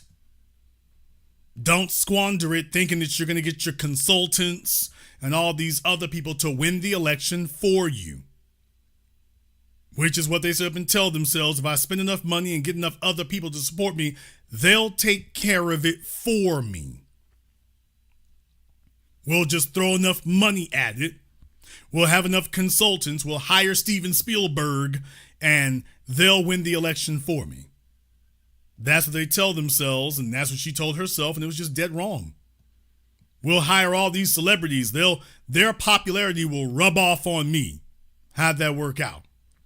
Let me go ahead and get August here on Zoom. August, what's on your mind? What's up, Mr. Black? How you doing this evening? Yeah, I just wanted to chime in and share how it's discouraging to hear people talking about Kamala Harris like she was ever, like, being from the Bay Area and watching her career for 30 years. She was never a friend of our community. She never implemented policies, or she never had when she ran the DA's office in San Francisco, it was never a progressive policy for anybody, even Black people, that was out of the the San Francisco norm. When she became Attorney General, she was not a progressive Attorney General when it came to locking up foundational Black Americans. She was always an enemy to us.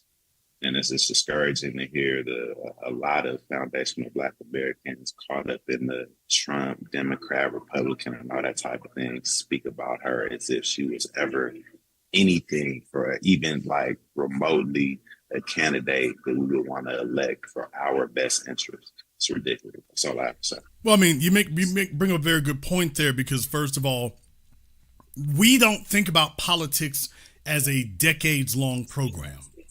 But if you think about this for a few moments, these are candidates who were chosen decades ago. And just like seeds in the NCAA, their job was to be viable for something else 2 or 3 decades down the line. This is how you get a Barack Obama, president of the Harvard Law Review, and then a couple decades later, let's go ahead and be president. This is how you get a Kamala Harris. She wasn't chosen to be DA because that was the goal. The goal is we got to start you somewhere so you're viable for this bigger position down the road in 20 years, because you're going to take over from somebody else. So you have to start cultivating those people then. So when she was putting the DA's office out there, they knew she was going to be sitting at senator or something in a couple decades. They knew that then. The folk voting for her weren't aware that that was the program the whole time. Brother, you don't become a U.S. senator by accident. You damn sure don't become vice president by accident. That's the plan, including for J.D. Vance. Right. Including for him. I mean, look, they made a movie about him and a book and everything. This is it. And then he calls Donald Trump, New Age Hitler, and the next thing you know, he's vice president. That's not accidental. That's the way it always happens. I had the privilege of being in circles with lawyers, with Bay Area lawyers and everything, and hearing conversations years ago about how she was being groomed from the White House. At the time when she was just, I think, AG, hearing those type of things in the political circles that I was privy to, I didn't really take it seriously. And then when I saw her being walked into the Senate, I saw it beginning to take form, and it was crazy. They all knew that she was getting walked into that position. No, look, brother, it shouldn't be surprise anybody. Kamala Harris, Fannie Willis, Letitia James, Lauren Boebert, Nancy Grace. It shouldn't surprise anybody that all these females in politics have very sordid sexual histories. I'm saying it.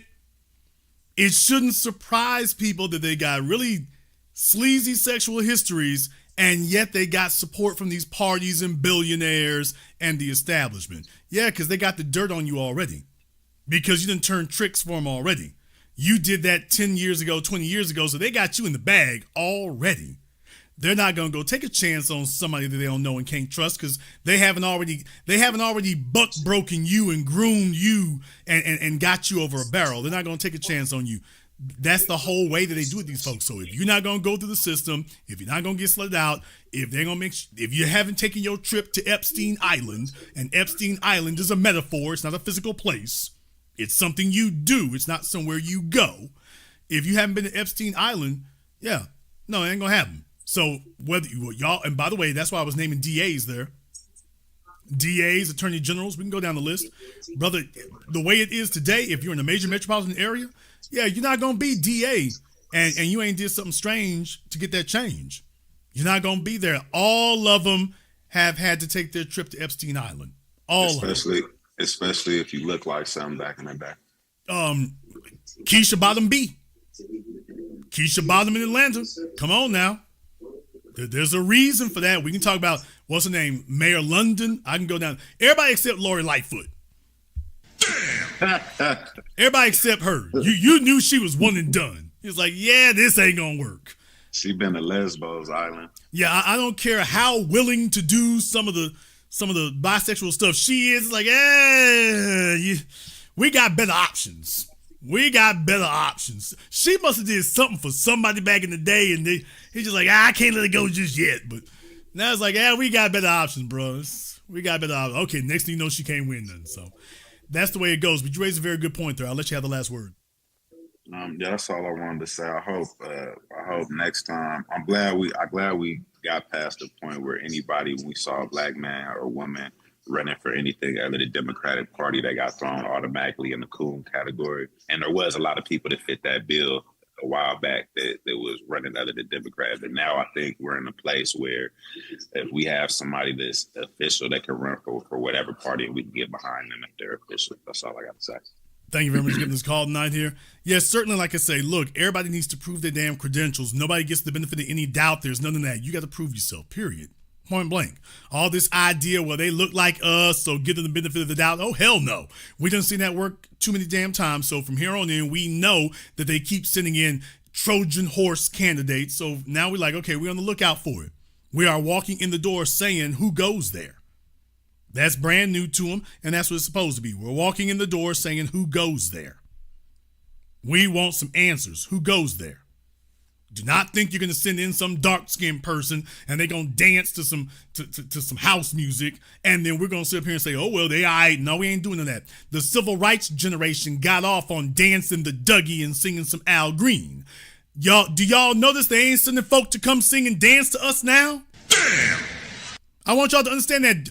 Do y'all notice that they're not sending people to come sing and dance to us now? When Kamala Harris, that last year, 2024 and whatnot, did you notice between her and Biden, wasn't nobody dancing?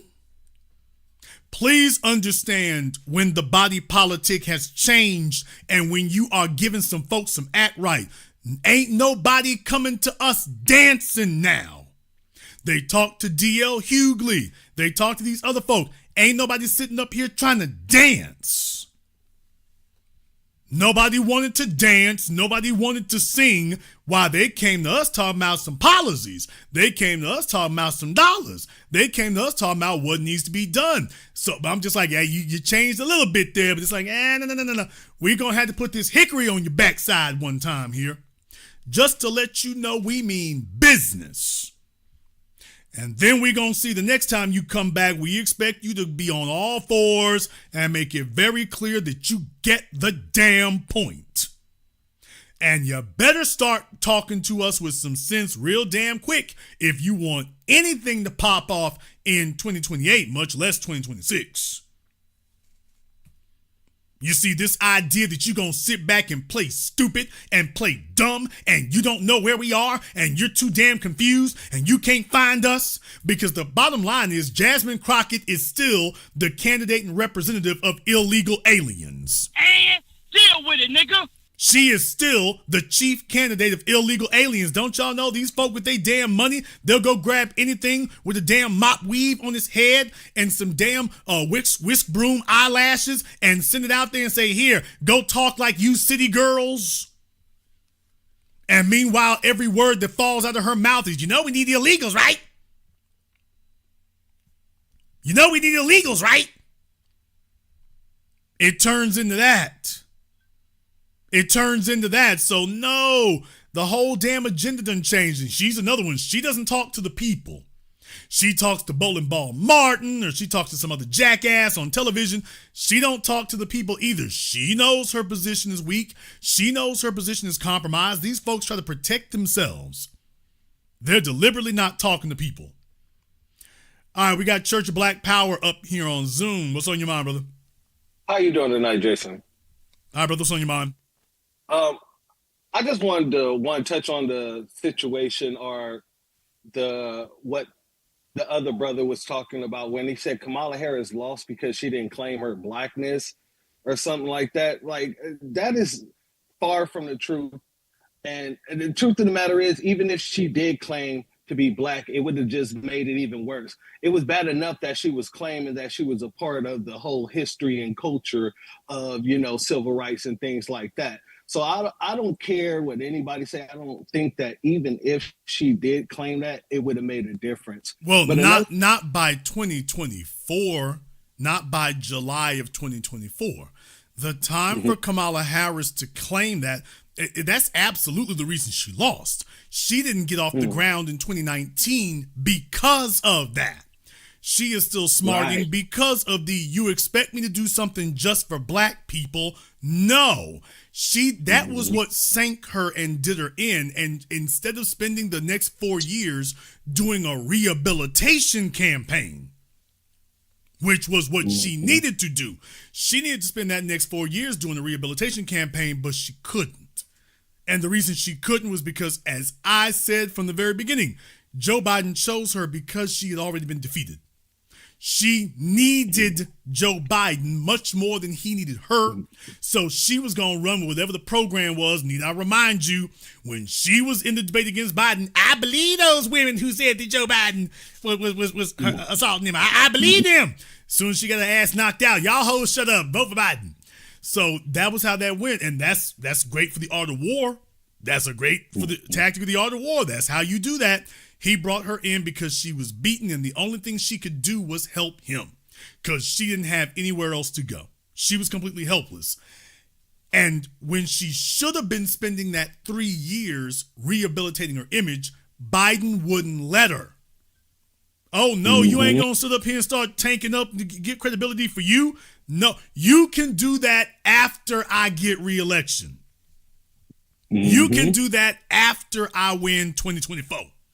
After 2024, then you can go and start trying to amass some power and some resources for yourself. But you ain't going to come out of 2020 and start getting some credibility for yourself. You ain't going to do that.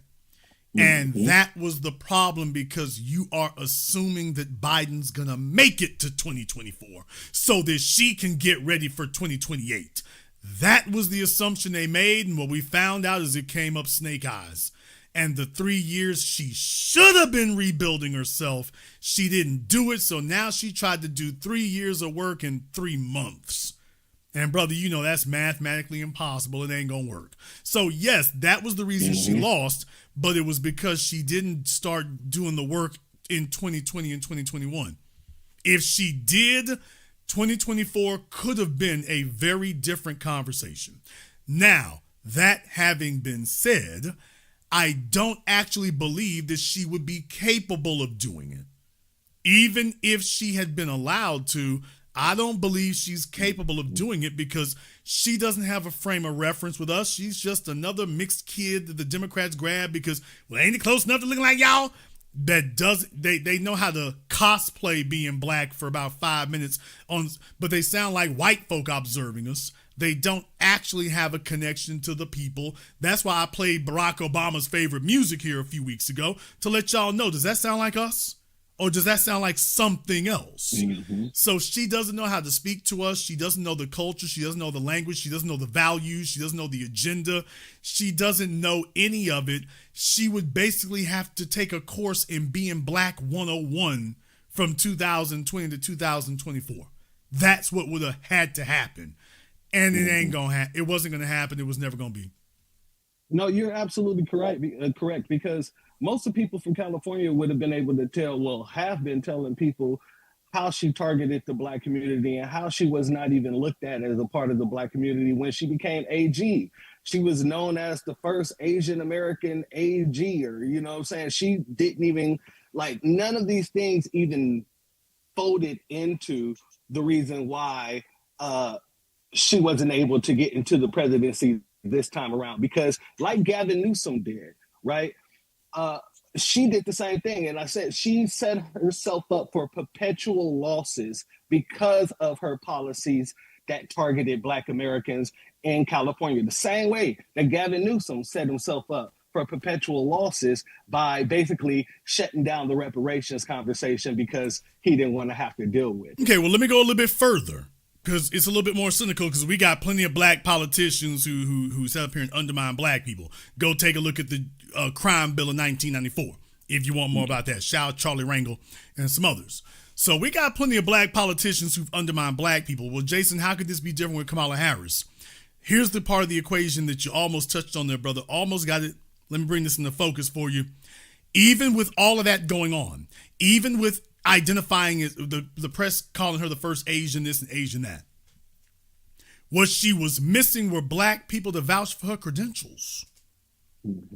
You see, if she had where were the black folk to stand up for her and say she one of us, she with us? Where were they? In California?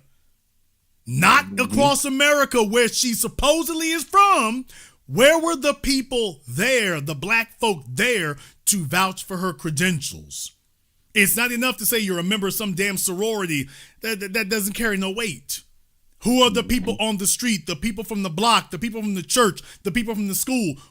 Where are they? There was nobody but Willie Brown. That was it. So, brother, that was the element that was missing, that street credibility.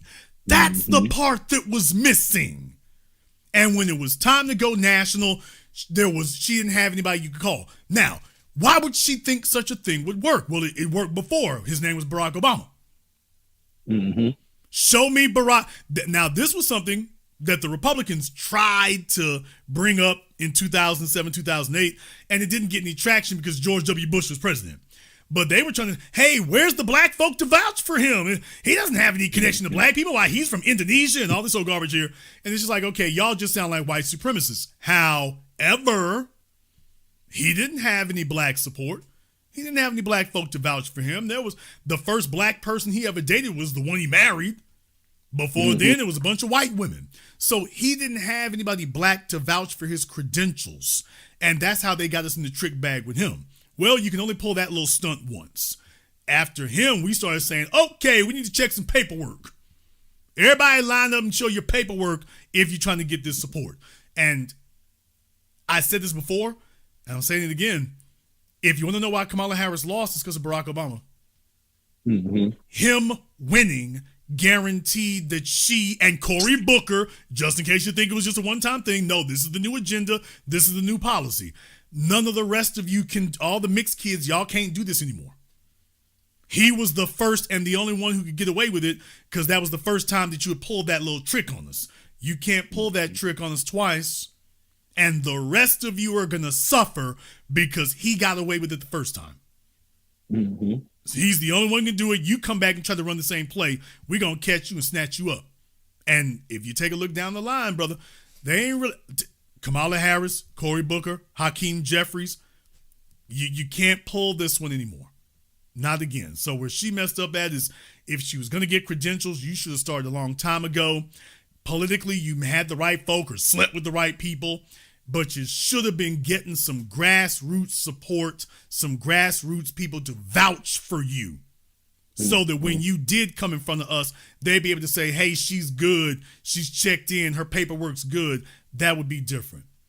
She never did it because she didn't think she had to. She thought that the white establishment was going to hand it to her the way they handed it to Obama. And she didn't realize it's a new day. It's a new day, and you're just left ass out. And oh, yeah, by the way, it's about to happen again in California. What? Oh, yeah, by the way, one more thing. It's about to happen again in California. Well, Jason, I want to land on this one right here.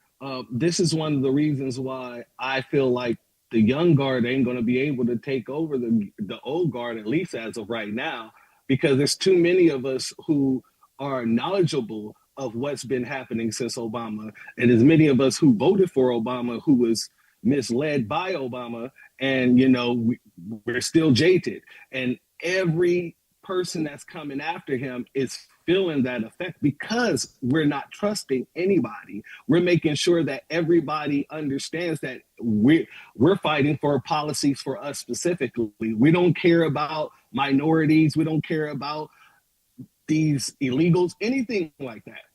All we care about is policies that's meant for us. And a lot of these younger guards are trying to make it about the illegals or make it about anything else besides having to deal with. Yeah, they're trying to recycle the same old playbook with the buffer class thing. They're trying to make the buffer class cool for us. They're trying to make us support their buffer class strategy. And well, if we get Jasmine Crockett to sell it, well, if we get AOC to sell it, well, if we get somebody younger to sell it, y'all will go along with it. And I told everybody, Jason, do you think the Democrats are going to change? Hell no. They're going to just go back and lick their wounds for a minute and rinse and repeat. What are they showing you? Well, let's go get some younger people to sell the same old garbage that we had before. And that's why I said the more she talks, the worse this will get. You're going to start dropping them trigger words, dropping them trick bag words, and then it's going to blow up on you too. Well, brother, thank you for having me up in another phenomenal broadcast, and you have a very beautiful night, my brother. Thank you very much for giving us a call tonight. Like I said, the strategy hasn't changed. People, they think if they get some new spokespeople that they will succeed in selling us on the sewage where the Nancy Pelosi's and Chuck Schumer's have failed. That's what they're hoping. That's what they're trying to triangulate and calculate now. Let's get some new salespeople. Hey, she's younger like you, and hey, she's got a weave and some fake eyelashes just like you, and she's got some fake eyebrows just like you, and, you know, doesn't she have TikTok and use some of your profane slang just like you? That's what they're trying to do now. And they're going to have to float it. Remember, I said they're not going to change up the strategy, so they're going to let it float until it crashes and burns. That's what they're waiting on. Let's see if it smashes and burns. But until then, put it out there, because we don't want to have this other conversation. We don't want to have this other talk that we need to be having. We don't want to talk about that one. Now, let me explain to you here why it is that Jasmine Crockett and AOC and the rest of them ain't going to make no headway neither. Let me explain to you why it's not going to work for them either. The reason it's not going to work for them either is because even as these so-called new upstarts, they are already failing. What? Let's explain something to you here. Jasmine Crockett, here's the reason it ain't going to work for you, baby. It don't work like this. It doesn't work like this. If you're going to lead an insurrection, you got to be in it to win it. You got to go all the way. If you are going to overthrow the power structure, you got to do like Trump did. And deal with it. Oh, I said it. If you're going to go after the party leaders, if you're going to go after the heads of state, if you're going to go after the sitting kings of council, you got to go in ready for bear. You got to go in hanging and swinging. You can't pussyfoot your way through it. You can't lightfoot your way through it, pardon the expression. You can't sit up here and be diplomatic. You got to walk in and say, oh, y'all got to go. And you have to rally the people around you. You can't sit up here and talk like you talking right now and think them folks gonna let you sit where you at. If you gonna make a move on the old guard, you got to do it like John Gotti and Sammy the Bull. I don't mean literally. But when John Gotti and Sammy the Bull, just like before him, Lucky Luciano, when he went after Maranzano, he said, we going in. When Gotti and Sammy went after Castellano, that's it. We taking over. If you gonna go after Chuck Schumer, you got to go all the way with it. If there's a power vacuum, you got to go all the way. And that includes going after Hakeem Jeffries. You got to go all the way and say, this is ours.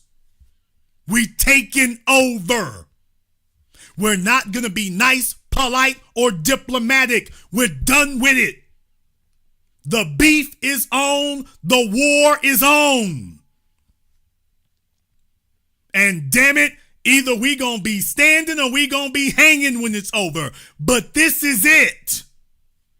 That's the only way you do it. You don't nibble around the edges, which is what you're currently doing, which is what got Cori Bush and Jamal Bowman run out of there when they were the low-hanging fruit. The rest of you were marginalized, and the big money people are not going to rally around you if you can't knock off one of these other folk. Remember, Donald Trump was behind in the polls in 2016. They were looking at Jeb Bush. They were looking at every damn body else except him. He had to take heads. He had to chop heads. He had to neutralize people. He had to kick folk overboard. He had to dump bodies on the side of the road. He didn't have any friends, remember? Marco Rubio, Ted Cruz, he ain't got no friends. When Donald Trump showed up, he said, damn it, there's room enough in that White House for one person. That's just me. The rest of y'all on this stage got to go.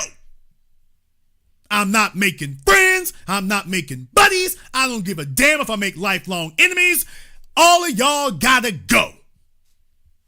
It's gonna be just me.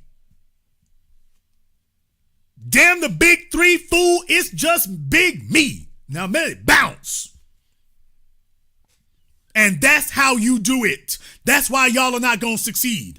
Because when AOC should have come out against Nancy Pelosi 4 years ago. AOC should have led the charge against Nancy 4 years ago. She should have let it know, man, damn a presidential election. If we don't do something about Nancy Pelosi now, we will lose in 2024. We'll lose the House and the Senate, and you're going to have a revitalized Republican Party that will be kicking our asses for the next 3 presidential cycles. If she had done that in 2020, it'd be a different landscape today. You never would have lost Jamal Bowman or Cori Bush, and you would be the ascendant. You can't be part of an upstart. You either go all the way or you lose. In the words of Cersei Lannister, when you play the Game of Thrones, you win or you die. It's just that simple.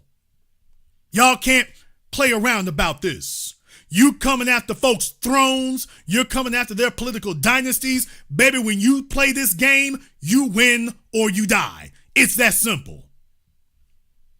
Because now that you've shown your fangs, they're going to be working behind the scenes with their people to undermine you all the damn way down there in Texas. So when you come out like this, you got to come out with your hands up. And I don't mean to surrender. You got to come with your hands out throwing blows. Furthermore, how can you expect the rest of us, Jasmine Crockett, to sit up here and have confidence in you when you so obviously don't have confidence in yourself? If you're claiming that the status quo is the problem, you need to come straight out and say the status quo is the problem. Do you think Chuck Schumer should keep his position? No! Now, if you were about that life and if you were really serious, you would get together, and listen very carefully now, she would get together with all the other malcontents and make it very clear, hey, we are all going to make a united stand, and we're all going to be saying together, yeah, things got to change. The old guard got to go. We are going to say it together. They ain't AOC over here, Jasmine Crockett over there. You get some TikTok views, and then you sit your ass down. And then they're going to come back and knock both of you off one by one. That's how that's going to go. But if you had some sense and understood how you're supposed to launch an insurrection, what you would do is get together. There should be Jasmine Crockett and AOC, and not just the girls. That damn squad stuff, as if this is the ovarian revolution. What? What the hell? Feminist fascism? Sit the hell down. You need a cross-section of people. You need men sitting up there with you. This is not going to be a girl power revolution. You're a joke. That's how you got your butts handed to you by Trump. You're going to sit up here and make TikTok videos and lose elections.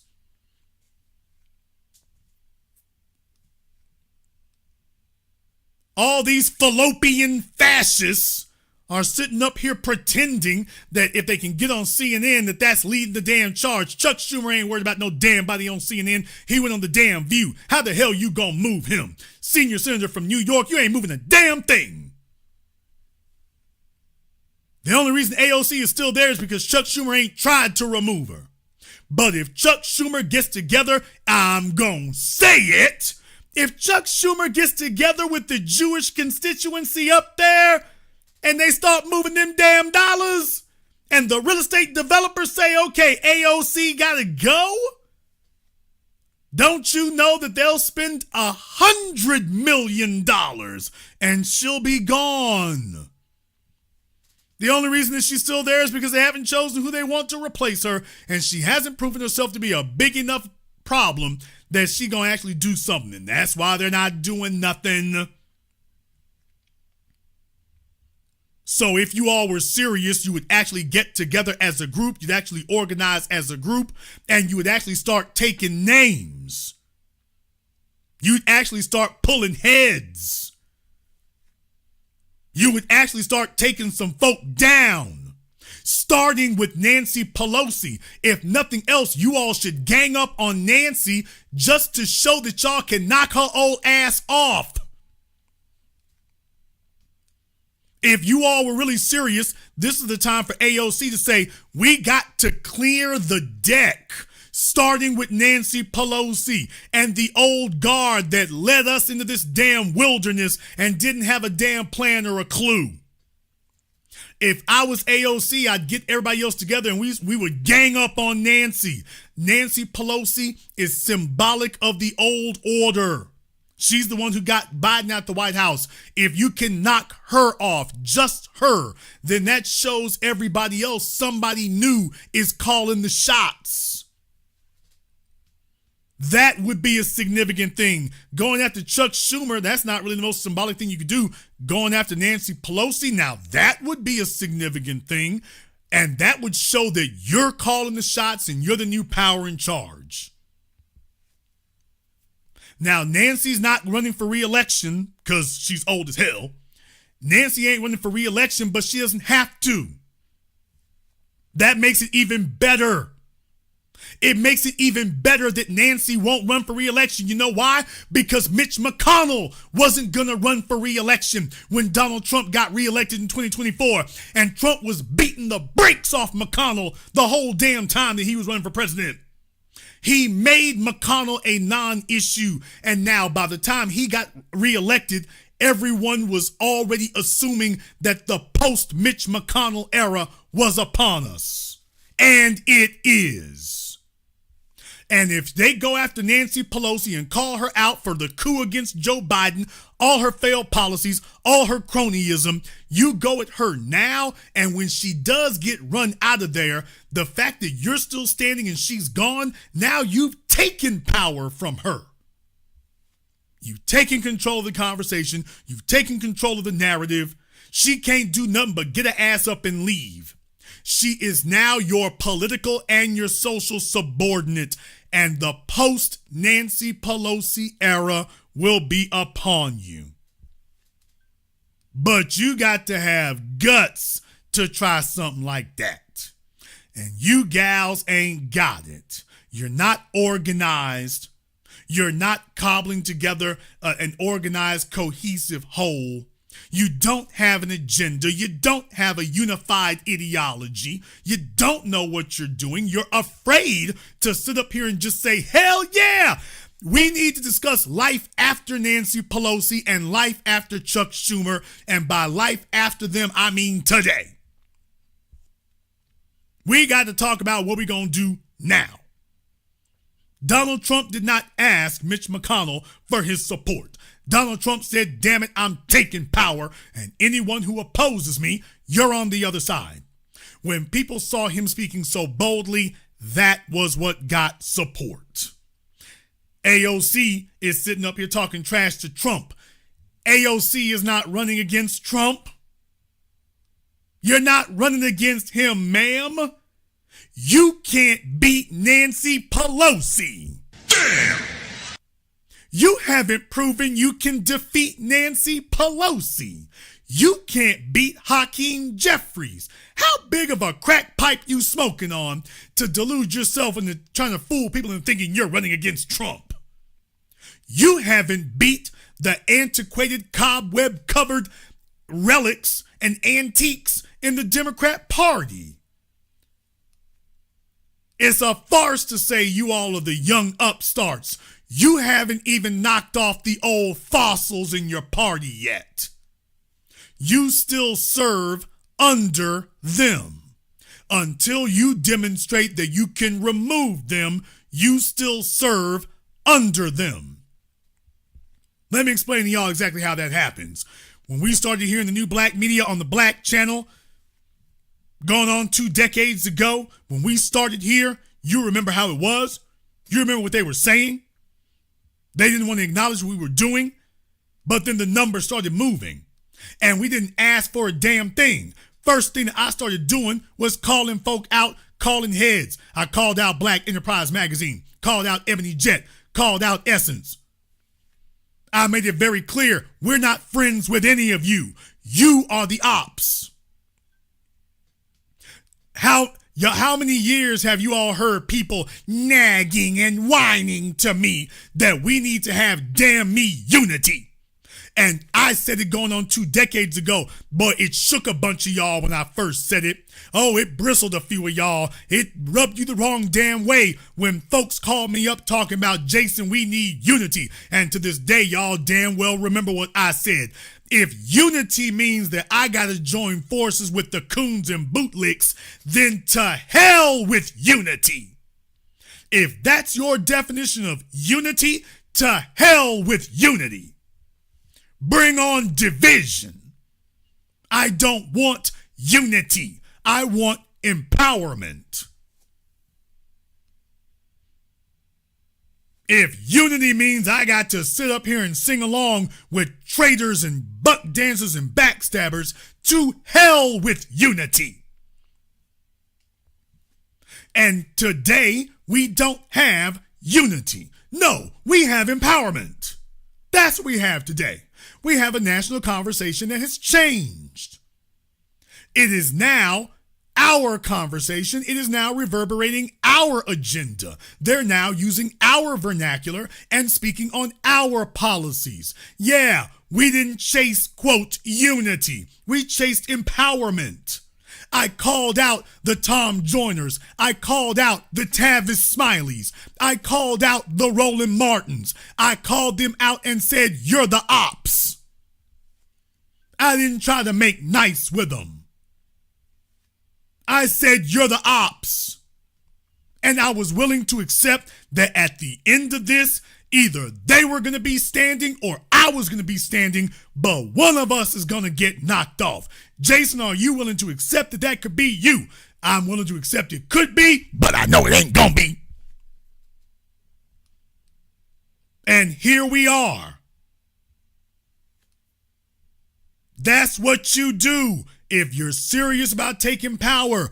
Who was it who popularized the phrase, you got to watch out for these old niggas? And every pastor and reverend around the country was shaking his boots when he heard me say that. How dare you come out and say that openly? How dare you come out and say that blatantly and openly? Yes, we got to clear the damn deck. These old niggas are set in their ways, and they don't give a damn what happens to the rest of us and what we don't get so long as they get the damn prescription pills. Our problems are bigger than your prescription pills. We got bigger issues. And anybody who don't get that and don't want to get that, you got to go. You gotta go. Are you willing to call it out? Just like that? Jasmine and AOC won't. Jasmine and AOC won't. And that's why your little damn temper tantrum ain't gonna go any further. And anybody who gets behind you is gonna fail. Because you are not committed to change. Your job is to call these folk out and see how many of the public get behind you. You won't call them out, nobody's going to get behind you. Because you haven't given them anything to get behind. You haven't given them anything to get behind. Sitting up here being sassy with Jake Tapper isn't a game changer. Having the guts to say that we need new leadership across the board that accepts the real agenda of the American people, that's the game changer. But then again, that's not why they chose you. They didn't choose you because you're a game changer. They chose you because you are owned by them. And you're not going to change anything because you're powerless. You're gutless and you're powerless. So no, don't deceive yourself into thinking that the young Democrats are going to overthrow anything. They're not even calling anything out. They ain't even calling nothing out.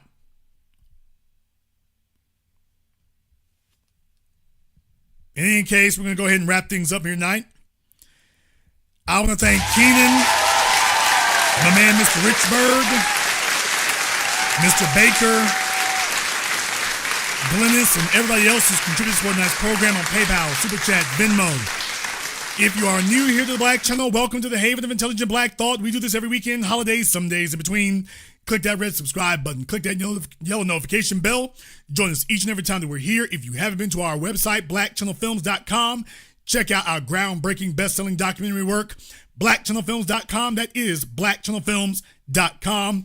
I want to thank all of you for tuning in tonight's program live or recorded. Thank you for liking, subscribing, and sharing.